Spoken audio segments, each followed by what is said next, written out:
Hello everyone, welcome back. This is Ben Berlin with Berlin Enterprises, your full service real estate investing company based out of Erie, Pennsylvania. We buy and sell houses, we rehab houses, build houses, have rental properties, everything real estate involved we do, and I think we're very good at it.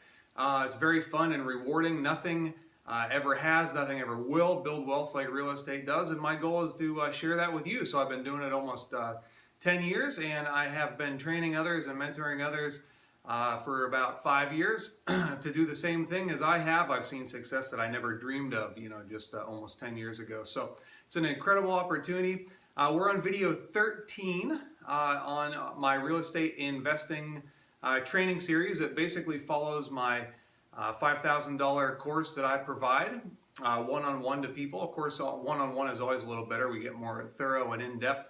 It's about 20 to 25 hours that I end up spending with you, which honestly, if you think about it, it's a real bargain. I've been to some other bigger name courses. I've never gone the full way, but I know people that, like, by the time you get to the third one, $20,000 to $25,000, and they take you just on a 2 or 3 day thing and show you some rehabs. And what I give you is a full, from start to finish, A to Z. If you follow what I do, you will be successful. There's almost no way you can't be successful if you follow what I do. It's a lot of fun. It's going to take a lot of work. Nothing in life is easy. If it were easy, everybody would be doing it. So it is difficult at times, but it's very rewarding, and you have to persevere. Never give up, and that's the thing. You never give up. So we base everything on the numbers. And I want you to always remember that everything is based on the numbers. People get their emotions involved. We want to keep emotions out of it. It's all based on the numbers. So that's a little intro. I would like to mention a couple other opportunities that you can ask me about anytime. And again, as always, you're welcome to email me anytime at my personal email, ben@berlinenterprises.net. I will answer your questions. I'm getting a lot of good feedback. I'm excited about that. I do apologize. This video is about probably almost 3 weeks since the last one. I try to do them every week or 10 days, but I've been doing a lot of vacationing. It's winter time. I've been doing a ton of skiing. The weather is great. We have a ton of snow outside. I'm actually looking out my living room window, my great room window actually, right now to a ton of fresh snow. I was actually just out this morning skiing, so that's incredible. You can email me anytime. I wanted to mention that if you have good credit, I have a pretty awesome way, clever way to make a lot of money that way. And also, I think some currencies, cryptocurrencies, digital currencies, I think those are going to be, I know those are going to be the future. I think the fiat currencies that we have now are going to be going away, and I think digital currencies will be replacing them, and I think there's a lot of opportunity with those. So I'd be happy to chat with you about it, just a couple things that I'm excited about. So speaking of good credit, we're going to talk today a little bit about how you can utilize good credit. Now, you don't need to have good credit in order to do well in real estate investing. You don't. It does help. It makes things a little bit simpler if you have good credit, but you don't need it, because you can always use private lenders. You can use hard money lenders. You can use, if the deal's good enough, if you find a good enough deal, the money will find you. That's just always seems how it works. So. But it does make it a little bit simpler if you have good credit. So when I started back almost 10 years ago, I didn't have any money. I was working a very conservative job. I might have been making, I don't know, $30,000 a year or something, if that. My wife was substitute teaching and doing some waitressing on the side. We had nothing. We had zero net worth. We may have even had negative net worth. And we had nothing to speak of. We just had a little apartment that we rented, a couple belongings, but nothing to speak of. And how that has changed. But at any rate, what I did have at that time was I had good credit. And so what I did is I used that good credit to my advantage. That's kind of what got me started a little bit in real estate investing. Now, there are some other techniques if you don't have good credit, and we're going to talk about different types of real estate deals as we progress in this series. What you can do is you can do wholesaling. That's a good way to get started. It's basically getting properties under contract. The laws have changed a little bit, so sometimes you have to follow through with the sale of it. with the purchase of it, but there are ways around that. But you can get a property under contract, and then you can essentially sell that contract to another investor for a small profit, or for a large, I shouldn't say a small profit, it can be a large profit at times, but that's a good way to build capital that you can then use for down payment money on owner finance deals. So that was what I did when I got started, is I had credit that I would draw against, and I would use that money to then use as down payment money on properties that the sellers were willing to finance. So that was kind of my niche.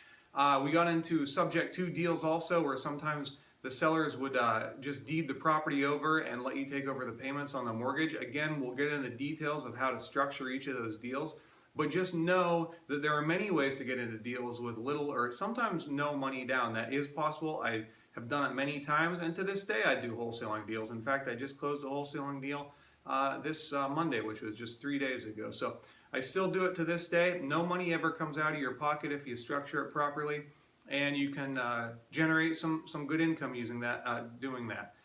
So let's get back to my first deal, and then I'll get to my second deal. I'll tell you a little bit about those, and I'll show you on we'll write on a board here, and so I can explain it a little bit better. But I also want to mention too that this is unedited, so if I stutter or stammer or lose my train of thought for a second, bear with me and forgive me. It's just as if we were together, so just pretend it's that way. So using credit, what I did is, so with credit cards, I had good credit. I had a lot of credit cards. So I actually paid a company. It's called a funding company, and there's many of them around. And if you want to email me, I'm more than happy to tell you my recommendations for those. But it's a funding company that you pay a set amount of money. And what they'll do, if you have a certain credit score, they'll actually get you funding. They will get you funding in the form of business lines of credit and business credit cards. And you can do that yourself. Since then, I've basically learned most of the tricks on how to do that yourself. But they do help you, and they guarantee, the particular company I was working with guaranteed at least $50,000 that they would get you in unsecured business credit lines or credit cards. And then you can use that funding, and I'll get into how to liquidate money off those, again, later lesson, but the key is to be able to liquidate money off them, of course. Credit lines are simple. Usually they just come with checks that you can stroke. Credit cards, they can be a little more tricky, but there are absolutely ways to liquidate money off them. So the first deal I did was well, actually, it wasn't the first deal. First deal I did was a 4-unit building that I moved into. For the down payment, I pulled money off of a business credit line. And what we did is, let me actually show you this here. We went over this before, but I'd like to show it to you again because I think it'll become more clear to you. Does that look good?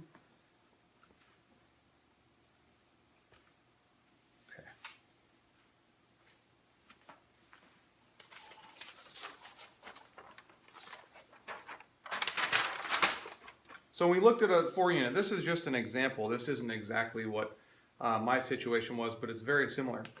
So what I did, can you see that all right? I think so, yeah. So what I did is I got a conventional loan on this property, but I needed down payment money. I think it was 5% down on this particular property.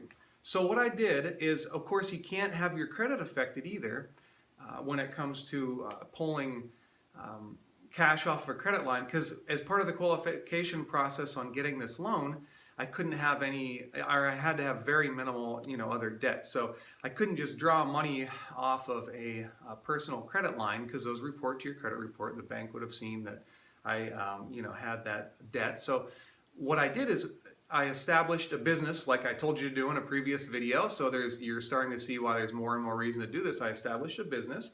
I got credit lines drawn on that against that business. So I pulled money out from those credit lines. So it didn't show my personal credit report. It was against the business. And then I still was able to qualify for the loan, but I had the chunk of money that I could put down on it. And in fact, I actually drew more money, because what happens, so let's go through this again. And if you look at my previous videos, you should remember all this. Maybe you should freshen up if you don't remember all this. But so say the mortgage payment was $700. We have taxes, insurance, electric, common electric, water, sewer, garbage, repair and maintenance, and vacancies, blah, blah, blah. You see that the net cash flow right here after the rental income. But forget that that's crossed out. I did that in a previous lesson. But so say, okay, you say, well, what about the payment on the credit line or credit card that you drew the money out of for your down payment? Well, you just factor this right into the analysis. That's it. You just factor this right into the spreadsheet. And by the way, there is software available that you can track all of your properties. QuickBooks, you can do that. A little limited, in my opinion, how that works, but you certainly, I use the good old-fashioned Excel, Microsoft Excel, to track this stuff. So what you would do is you just would add another column in here. So you can just consider drawing off of a credit card or credit line as a second mortgage payment, because in effect, that's what it is.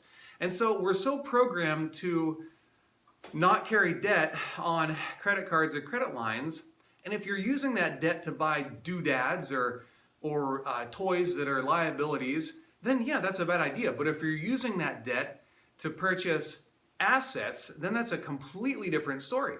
And you know, you always get one of your credit card statements that says, well, if you only pay the minimum amount, it'll take 25 years to pay this off. Well, guess what? A mortgage takes typically 30 years to pay it off. If it's a commercial mortgage, it's 15 or 20. But so what? So what if a credit card takes 25 years to pay off? It's a mortgage payment, and that you can consider it just that. Well, then you might say, well, but I'm not going to, pay 25% interest on my credit card. Here's the thing, guys. It's not about how much it costs you. It's about how much it's going to make you. Always remember that. It's not how much it costs, it's how much it makes. I have paid in interest rates from hard money lenders. I've paid up to 18% interest on a loan from a hard money lender. But you know what? I still was making a lot of money in cash flow every month. Or if I was holding it, or it was a deal that I could get into and pay, say, even if I held it for 6 months and then sold it for a $50,000 profit, maybe the hard money lender got $5,000 in interest, but so what? If I wasn't able to do the deal otherwise, I'll let them take a cut of the pie. That's totally fine with me. So just remember that. It's not about how much it costs you, it's about how much it's gonna make you. So don't think when you wanna buy something, even if it's a toy, and I encourage you to buy toys, fun toys, but buy assets that will cover the cost on those toys. You buy, if you want to buy a new Aston Martin, and the pay, if you're gonna either, well, you can pay cash for it if you flip it enough places or wholesale enough places, or if you get a loan on it, then and the loan payment's going to be $2,000 a month. Well, buy, this is $846 a month. Buy a few of those, and then it covers your payment. It's as simple as that. So, getting off topic a little bit, but I absolutely encourage you to do that, but you have to buy assets to cover your liabilities. And that's the whole key. And we build wealth in the meantime, so we can have fun, we can buy the things we like, and we can enjoy these things that look extravagant to some people, but to us, little do they know we're building wealth in our net worth the whole time while we're doing that also. So as you can tell, I have a passion for this sort of thing. It's very exciting to me, but getting back to this, it's not how much it costs and how much it makes you. So let's pretend that a payment on a credit line or a credit card is simply a mortgage payment number 2. And we'll just stick this over here. It doesn't, well, we'll stick it, where can we put it? There's no room. I'll just throw it up here. So MTG number 2. So say you had to draw, it doesn't matter, say you had to draw $15,000 on a credit line for your down payment. I don't know what it would end up being, but say closing costs and down payment would be $15,000. So you draw $15,000, and I'll tell you another little trick. You draw $15,000, maybe your payment on there, and by the way, you need to know how to calculate your minimum payment on the credit cards. It varies, and we'll get into that. But say the minimum payment's 2% of the balance. So $15,000, that'd be $300 a month, right? So expect a $300 a month payment. So you just plan on it. Have the property support it. That's the key, is you have the property support it. So if we add $300 into the expenses there, our expenses now, instead of $1,554, become $1,854. And the income's the same. So what's this? $846 becomes $546. We still are positive cash flowing $546 a month. We just have another essentially mortgage payment on it. Okay? Now you might add, people are so afraid of being in debt. Again, if it's good debt, it's fine. If it's bad debt, it's not okay, typically. people are so afraid of being in debt that sometimes they're like, oh, I gotta pay this credit card off. Well, you could do that. You could take that $546 in positive cash flow a month and pay your credit card down faster. But stop and think about it. It's always all about the money. It's all about the numbers. It's all about the numbers and the money, always. So if you do that, so say you apply another $546 a month on that, figure it out. You have to jot it down. I'm not going to do this for you because it's very simple math. You can do this. Figure it out how soon you could pay that credit card off. You know, maybe it would take you 5 years instead, or I don't know what it would be. Depends on whatever it would be. It doesn't matter. But if it took you 5 years to pay it off, if you use that, well, guess what? Now you're making no extra money for 5 years. And then when that pays off, yes, then you'll be at the full $846 a month when you pay off your credit card. But how long are you going to hold the property? If you're only going to hold it for 7 years, that probably doesn't make sense. So you have to analyze what makes the most sense. And remember too, the longer we hold places, the more money we make. So if you're making $546 every month, figure that out over the 5 years. What's 546 times 60 months? How much money is that? That you lost if you would have paid that off quicker. So it's always just do the calculations and figure out what makes the most sense. It's pretty simple to do. So the other thing that you can do, and this is another way, you can actually draw more than is needed against a credit line or a credit card. So say you needed, in this example, it was $15K for it to come in with a down payment and the bank loan on here. And it doesn't have to be a bank loan. This could be an owner finance deal. And I'll tell you how to find, you would not believe actually how many sellers out there are willing to finance properties or let you take over their payments. There are a ton of them out there. But pretend that, all right, so let's say you wanted, again, remember we buy assets so we can buy our toys. So say you want to buy a new, whatever, you want to buy a new snowmobile, okay, and it's $10,000. So in this case, look at what we can do here now. So this cash flow is $846 a month. You drew $15K to put down on that. You want to buy a snowmobile for $10K. So how about let's draw 25 grand on a credit card or a credit line, okay? You think it's risky? Well, I don't think it's so risky because you draw the extra 10K. That would become a $500 payment. So now this 300 is 500. You have the extra 10 grand. This 546 becomes 346. And guess what? Now you have yourself an awesome brand new snowmobile and you're still positive cash flowing $346 a month and the snowmobile's paid for in cash. So do you see how, like, this is what we do? We buy assets so we can live the life that we want to live. That's what's exciting about it. It's incredible. Your whole world just starts expanding more and more the more you do this. And as long as every property supports itself and pays you every month, then you're going to win no matter what. We already calculated in repair and maintenance costs. We already calculated in vacancies, all the utilities. And guess what? As this income's coming in, your tenant is paying down your mortgage payment. They paid for your snowmobile. They're paying for your house. You're building equity every month. You're building your net worth every month. You have your toys. And that's just with one property like this. So what if you have 10 properties like this or 100 properties like this? Can you imagine how big your world could be? It's unbelievable.